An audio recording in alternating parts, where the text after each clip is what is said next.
Hi guys, welcome to Learn Electronics Repair and another video sponsored by PCBWay.com. PCBWay are a premium manufacturer of circuit boards.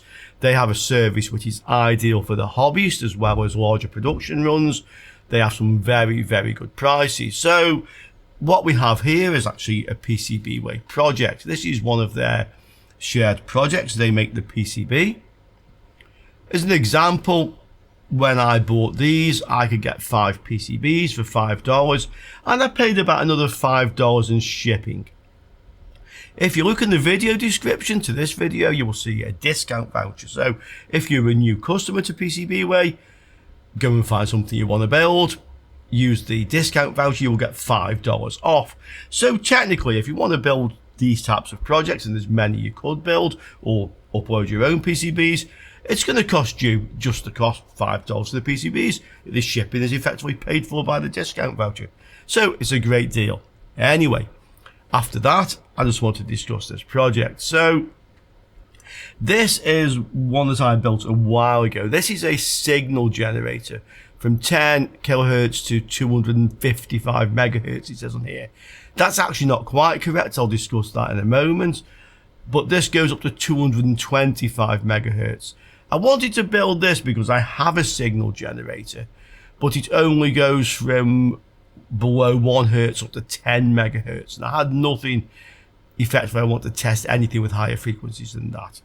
So this is a little project, and you will have seen this if you watch the channel. So I often use this in particular when I'm reviewing oscilloscopes. I want to test how well they work. Will they work at or above their rated specification? And this gets used a lot.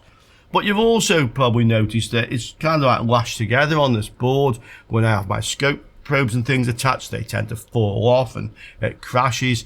So it's about time this got built into a proper enclosure. Another problem having it like this is also mains frequency interference. It's on my bench.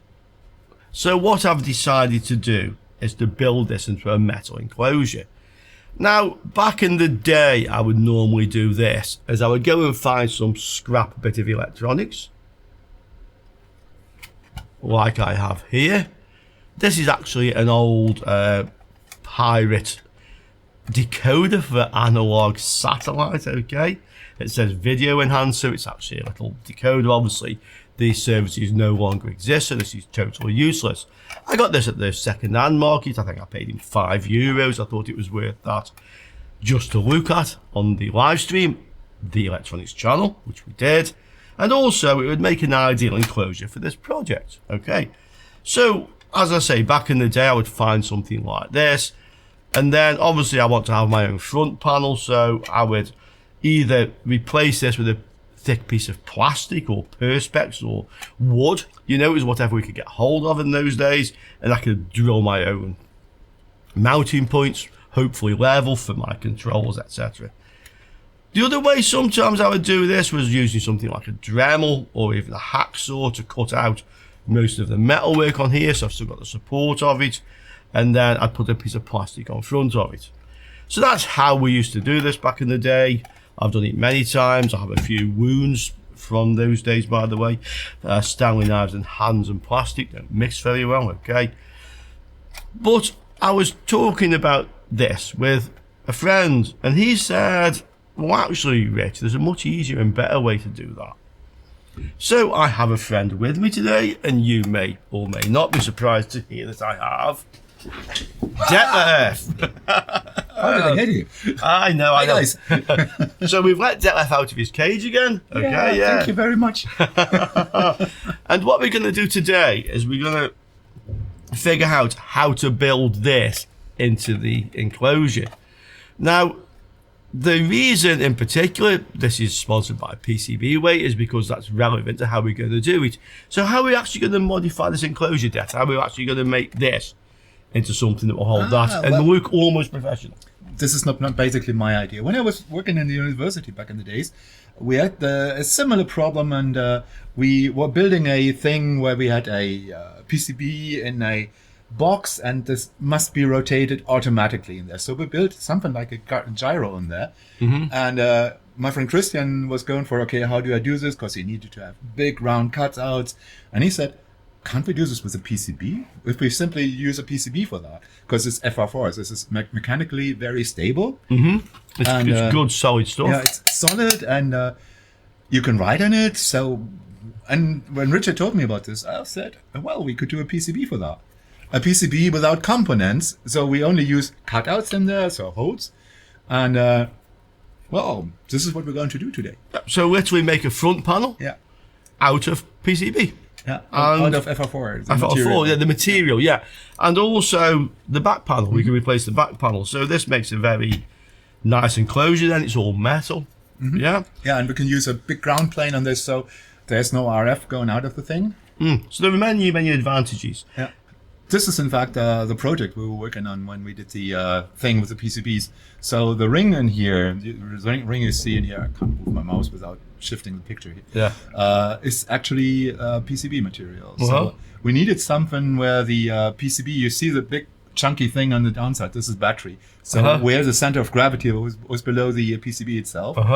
And we needed something to mount it onto, and this is what Kristen came up with. And we simply used a circular design, circular design inside, and this was everything we did. And it was probably cheaper to get a PCB manufacturer to make this than like some engineering company to make you a metal one. Or, yeah. We even put the drill holes in there, so they came that way, and we simply mounted the. These are bearings, they're really tiny bearings, and they did everything. We needed this thing because this was dropped out of a plane, and it needed to be the antenna needed to point upwards. Yeah. So the squarey thing in the middle you see there. That looks like a Wi-Fi module. That's a GPS and and the thing over here is a GSM modem. Yeah.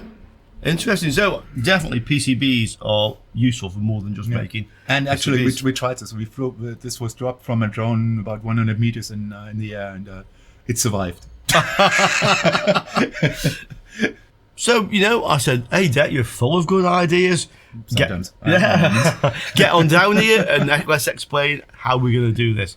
And during the process, we've come up with a few other ideas as well.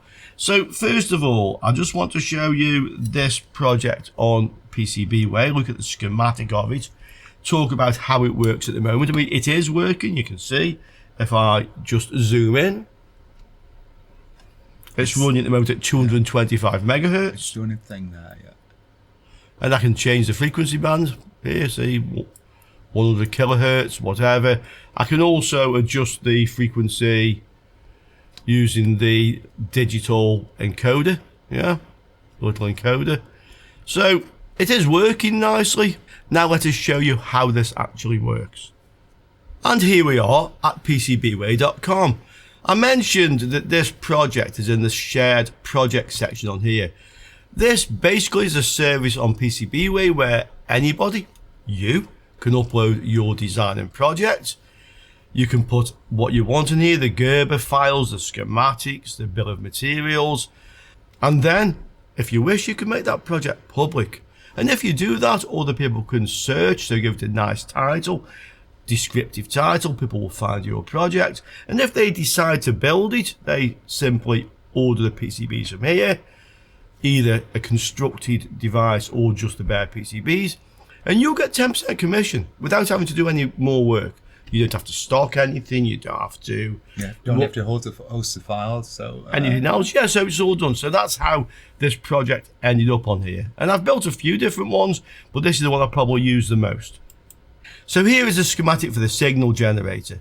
You'll notice it says here also it's 10 kilohertz to 225 megahertz. I've actually used this and I can confirm it does run up to 225 megahertz. That is the maximum frequency, and it works at that frequency. My scope will tell me and show me a sine wave and say it's at 225. So just to explain how this actually works, I'm going to hand you over to Detlef. Oh, I do the explaining. You are. Nice.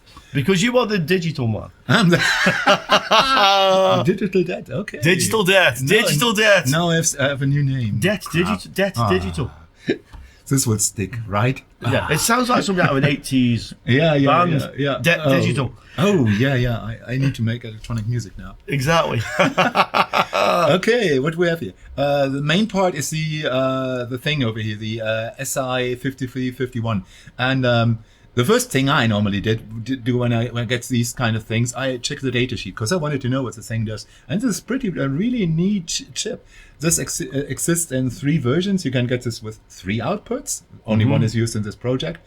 But you can get them up to 8 outputs. So crazy stuff. So if you have a project with a signal generator where you need different clocks in there, you simply use this thing, get it some I2C input there, and it does all the clock generation you ever need. By the way, the datasheet tells me that it's 160 megahertz, not 225 megahertz. I don't know what the heck is here. Don't know. I didn't do the rabbit hole here. Sorry. Datasheet tells me it's 160, but obviously it does more. Yeah, clearly, because I've run it. Maybe this is a thing where, say, 160 with a clear waveform, for example, the square wave. When you do more, it maybe gets slanted or something. Yeah, possible. Yeah. So this is the heart of the whole operation here, and the Arduino Nano on here is just simply there to control the whole thing. This just tells the clock generator what to do, and the little display over here just shows you what the Nano is telling the clock generator. So this is all they're doing this by a rotary encoder, which is a clever way to do. And this is the whole thing. Yeah. What got me thinking here was the thing: how do they power the thing? On the PCB, it says somewhere 12 volt in. Yeah.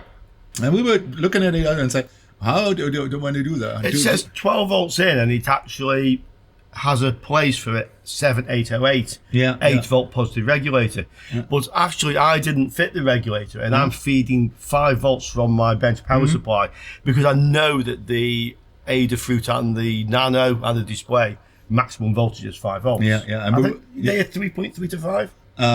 They are, the OLED is a 3.3 device, the clock generator is a 3.3 device.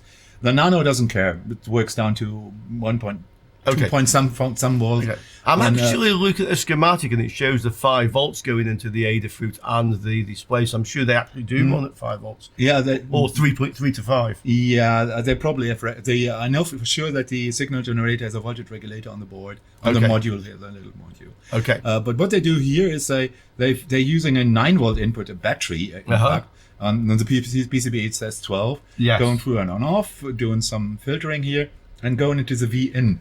And now you think, wow, if I put 9 volt into an Arduino Nano, this will go kaboof. Yeah. It won't. Okay. VIN is a regulator. This is on the Nano itself. So the regulation is done on the Nano itself. You could do that. We were talking about this, and I'd say I wouldn't do this. I would use a different way to go 5 volt directly into the whole shebang. That way I don't use the LDO, because the LDO will produce a voltage drop. And we actually measured this. We did. We'll show the people. We'll show you people. Yeah, we will. So, as Detlef said, on this board, this little Nano, there's basically a voltage regulator, which has a 5 volt output, and that 5 volts is powering the microcontroller and also feeds back off the board and is powering these devices. Indeed, it is. Yeah. And we can actually have a look at this. So on the actual display here, you see we have ground and VCC. We're just feeding the thing with 5 volt right now. Yeah, in fact, we can show that. I'll just put it on the screen now. Yeah. Oh, yeah, this is the power supply. There. So our bench power supply is set to 5 volts. It's running now at 50 milliamps. I've noticed this sometimes says 50, sometimes says 60. It depends on the frequency you set this at. Okay. Yeah, sure. Yeah. So we know there's 5 volts coming in. And if we have a look on here, we will see that this is actually running at 4.1. Yeah. This works. This will work because, as I said before, the signal generator is a 3.3 volt device. The display works on anything between 3.3 and 5. Yeah. The Nano is the one who does the regulation. There's a chip on the Nano, so the Mega 3 to 8 doesn't care. It works on anything. So the reason we don't have 5 volts on the 5 volt coming out of the Nano with its inbuilt regulators is because the incoming voltage isn't high enough. Indeed. There'll always be a drop. So that's why we actually see 4.1. Yeah. Detlef did try to persuade me to change that and feed the 5 volts in. And I sort of said, well, will there be any advantage in doing so? And Detlef said, well, you won't be wasting power in the regulator on here. And then I said, but if we have 5 volts going to the display in here, they'll probably draw a bit more power. So yeah, there's ups and downs. There's ups and downs. There's no real good solution here. Yeah. I'd say never touch a running system, so we keep it working that way. I was going to put it another way. So come on, lazy Det, why mess with something if it's working? Well, which is basically what you said. Yeah. The only thing we would change the input from here to somewhere there. Yeah. Would be the difference there. So it will work anyways. Yeah. And at least that explains why we can use, on this it shows actually 12 volt. And then on the back, this is the space for the 7808 8 volt regulator. And you can see I'm connecting my 5 volts on this white and blue wire directly to the output of that. So I'm putting 5 volts in there. I love the big tracks on this one. Look at this. Every track on this can carry at least 1 amp. So if something badly goes wrong, it should burn quite well. Yeah, well, it won't burn. Everything else will burn, but this PCB will survive. It will be fine. Another thing that I'll just mention about this schematic, the Adafruit module and the display are controlled by the Arduino. And you'll notice that there's only 4 connections going to them, and it's the same 4 connections. So they both have power. They both have ground, and then we have these signals, SDA and SCL. So this, in fact, is an I2C buzz. This is used to control the output of the signal generator, the RF clock generator, and also sets whatever you see displayed on the screen. Now, the fact it only has these 4 wires, and they're common to both devices, means we can do something very interesting with the front panel. So let's have a look now at the other modifications we want to make, and then we'll talk about making the front panel and show you how exactly we're going to do that. Just one other thing, you might wonder what this is. This is actually an AM modulator that I tagged onto here. This was from a design I found on the internet. It didn't work particularly well, so I'm not going to include this on the generator at the moment. The output will just be from here. But if you did wonder what that actually does, that's what it is. Let's explain how we're going to modify the board to fit into this enclosure. We think this is the best way, and a lot of these ideas were Detlef, so I'm going to let Detlef do that. Oh, thank you, mate. Yeah, when Richard came along with the thing, of course, I thought, okay, we can do the PCB for that. But then I got thinking, this is never a good thing. Thinking is overrated. Yeah, I need a new t-shirt for this one. I thought, okay, this is a 5 volt device. So what we could do, what we could easily be doing, use USB, because USB is everywhere. And since it's only 5 volt, we can use any cheap wall-mounted thing to power the whole. Like a USB, device. 5 volt phone adapter. Every phone adapter will work. Okay. But I didn't stop there. But then I thought, we have this little neaty device over here. Can we make this battery powered? Yeah. Do you think that might actually be better for a signal generator to be battery powered, because there's no chance of noise coming in from the power supply? And you don't have no reference to ground. True. Yeah. So doesn't matter what you connect it to. This will always be floating around there. Yep. Great. And and I thought, okay, yeah, we can do this. And since I don't want to reinvent the wheel, I got this little thing. Well, I can show this better on this screen. Let's get this zoomed in right now. Whoa. I'm getting dizzy here. That little thing. This is actually a complete power bank, because when you turn it around, you see, can we see this? Yeah. This is VN. VN would be coming directly from... Let's find you a little pointer. Oh, thank you for the pointer.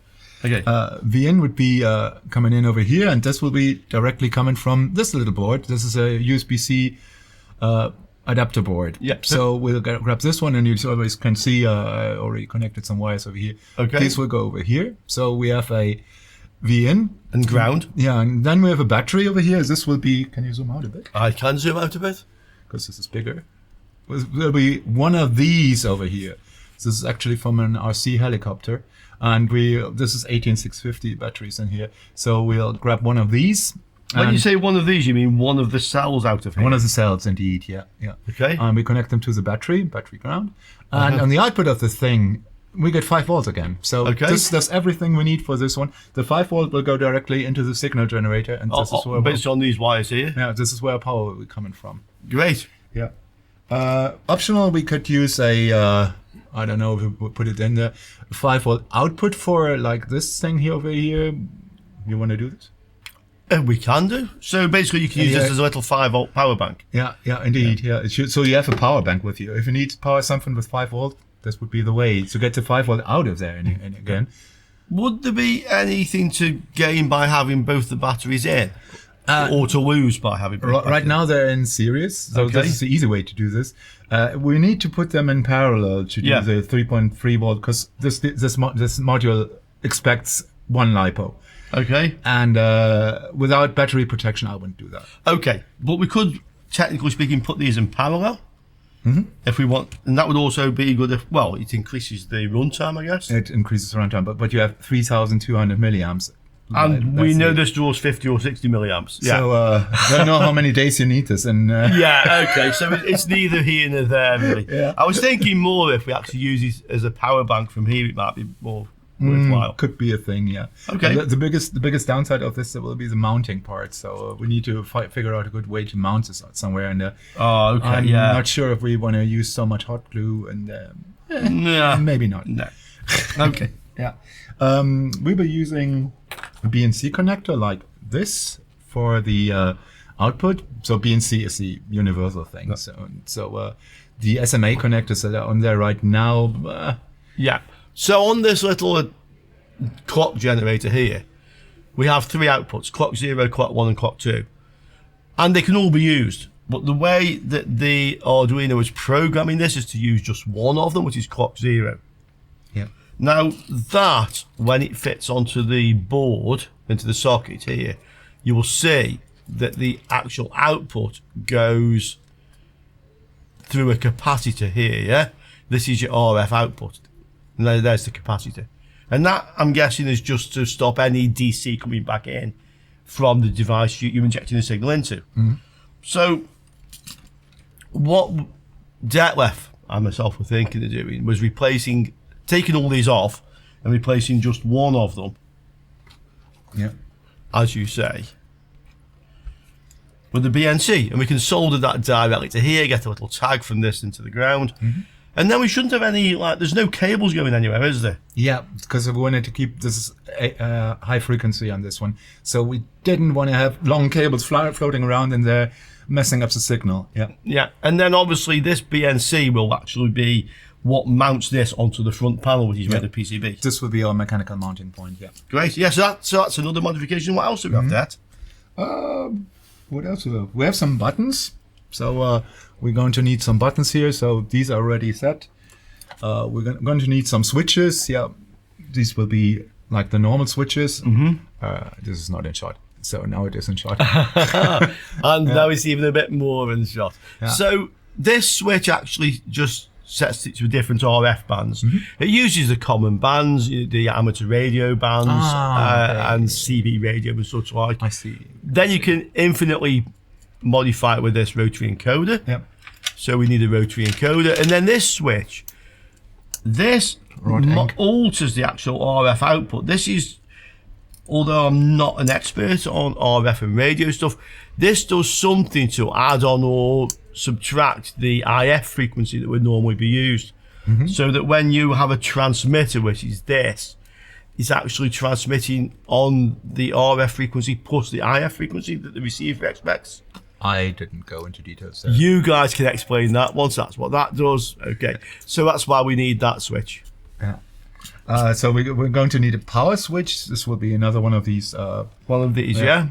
How do you call these? Toggle? One throw. Oh yeah. Yeah. This one, like the one I have, is double pole. So there's 2 rows of poles. Okay. And this is on off. So it's a single throw, double pole. So we need another one of these. As a German, you never get these right. The one that's on here, in actual fact, is a double pole, but it is double throw. Okay, it stops in the middle. It stops in the middle, yeah. Yeah. These will be easy to mount because they're rounded holes, so we don't have a problem with that. And since we have the hardware here, we can do the measurements on real hardware. So this is no guesswork there. And we need one for the power switch. We actually can we go back to the schematic? We can, but I'll just mention you have it wrong in German. I have this wrong in English, actually, because it switches from the center one between this end or that end. That is actually a double pole, double throw. If it was single throw, you would only have 2 terminals, on or off. I just thought I'd throw that into the conversation. I'm lost. We mentioned then there's actually this capacitor which effectively isolates any incoming DC voltage to stop damaging the generator if you happen to connect it to something with a high DC voltage. If we're going to mount this on the front panel, so the BNC here, we need to put the capacitor in. And we think the best way would be to scrape away some of this track, cut the track, and then put a surface mount capacitor here to here. Or we could literally put a normal through hole, just solder the wires here to here also. So that's how we're going to put the capacitor in. We'll decide whether we put a through hole or surface mount. It could be either, I think, but for surface mount, it would have to be a fairly narrow one, which may limit the voltage that we are protecting against. Yeah. Probably better to put a ceramic capacitor, I think, here. Yeah, you're right. Yeah. In fact, it goes through a via here. It goes off over that way somewhere. So I think it's best to just fit it into that track. Okay. So now, how are we going to mount the front display onto the PCB that's going to be the front panel? Yeah, we were thinking about this, and you see over here we have these 4 connections: ground, VCC, SCL, SDA. So this is our I2C bus, and these are through holes. So you see some pins over here that go through the board, and of course something through the board would look horrible on a front panel. But what we could do, and this was Richard's idea, this is pretty flush to the board over here. Yeah, and you should get this. Actually, if I get a piece of PCB here, you'll see.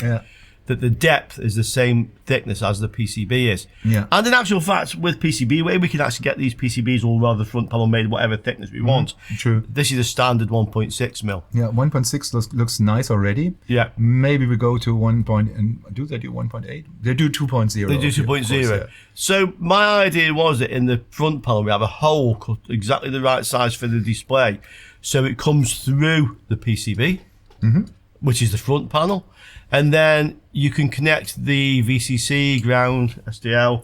We do big pads on the PCB itself, on the backside of the front panel PCB. Yeah. And simply have these wires getting out there. So we have pads over there. And this would be the thing to mount these. So this would be our mechanical mounting already. Yeah. So basically, we don't have these legs sticking out here then. We solder from that side. Yeah. And then obviously we have the same with the other little module, but this is mounted through the front panel PCB, if we call it a PCB, through the front panel. And this has the same connections as that has, and they all go to the same place. So I think it's fairly obvious where we're going to come from with this one. It's on the front panel, on the rear side, we have a track for power. 5 volt. 5 volt. We have SDA and SCL. Indeed. And then the other one, ground, can be the entire plane of the front panel, like a back plane, which gives us a nice shielding against RF. So we could then have coming onto our front panel, which is now a little bit of a PCB with some tracks going to these things. We have a connector, like a header type thing. We can just plug it in, coming from the main board, and that's those signals. Yeah. And then we have 4 wires going from the actual front PCB to the signal generator. And since it's I2C, it doesn't matter which one of the buses we grab. Since it's the same. Yeah. Now we did discuss, because obviously we've got these 2 switches and we've got the rotary encoder, which has 5 pins, that you could, technically speaking or conceivably, also put them into tracks on the PCB. But because the way these are mounted through the front panel, the wires are sticking out a long way from the back, and it isn't practical from a physical point of view, I think. No, it isn't practical. To do that. But it could be done. I just don't think we would gain anything. So I think from these, we just have wires coming from them to the PCB. Because remember, there's no RF signal on these components. Yeah.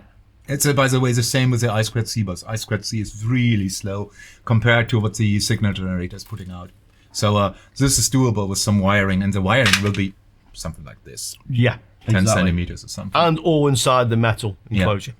Yeah. Because Detlef only brought one of the switches which doesn't have the center off position, I thought, oh, let's have a look to see what I have in the drawer here. We could use something else as the on-off switch. But I'm not quite sure any of the things we found were so suitable. You can see from the laughing now. So we found one of these. I mean, this is a single pole, single throw. We could use that as on-off switch. But square is horrible to mount. So we need to get the hole the right size when we make the front panel PCB. So easier to have a circular one, just easier. So we have switches like this one, single pole, double throw, but we just have the on or off position, 2 wires. This may have an LED or even a neon in it, I'm not sure. It's a bit big and chunky. I mean, you know, we could, the panel, but we could use one of those. Likewise, we have another one, illuminated one. But considering it's battery powered, you probably don't want to have an illuminated on-off switch. No. We have a power LED already, so yeah, this will draw some current. Exactly. Which then brings us to this thing. So we found this one. Yeah. You know it's on then. You certainly know it's on with this one. Okay, this has a lamp built into it. You know, it's a 12 volt, it says. So you certainly know it's on, and it sticks out about... Alright, yeah. There's that one. Yeah. We found this one.